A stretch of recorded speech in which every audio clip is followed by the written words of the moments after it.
I love hosting and having dinner parties, so this week we had a friend over for dinner and I made homemade pink striped ravioli, focaccia bread, watermelon popsicle margaritas, an arugula peach burrata, and prosciutto salad, and watermelon sorbet for dessert.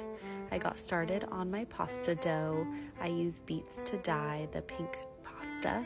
For the filling, I did ricotta, Parmesan Reggiano, salt, and pepper. I used my KitchenAid pasta attachments to thin out the pasta dough, and then I used my spaghetti and fettuccine attachment to cut out different size stripes. I layered them on and then put it back through my pasta attachment to thin it out one more time.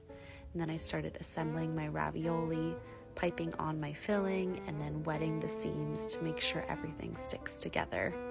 I used my rolling pin to cut out the ravioli, flipped it over. Here is the final product. I then got started on my focaccia bread with flour, instant yeast, salt, and lukewarm water, some olive oil, and then I covered it to rise. I got some rosemary and sage from my garden.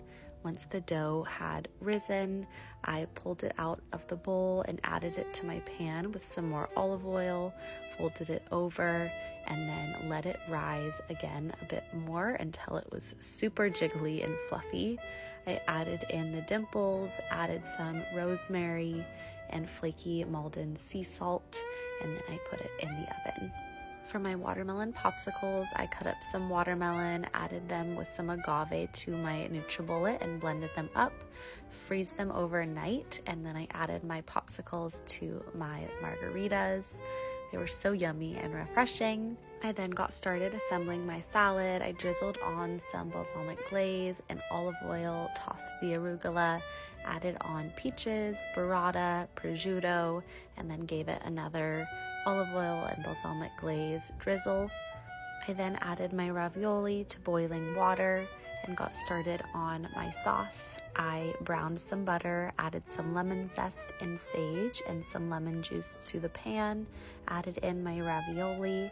Here is the final product. And then the night before, I used more watermelon, froze that, and added it to my Ninja Creami to make my watermelon sorbet.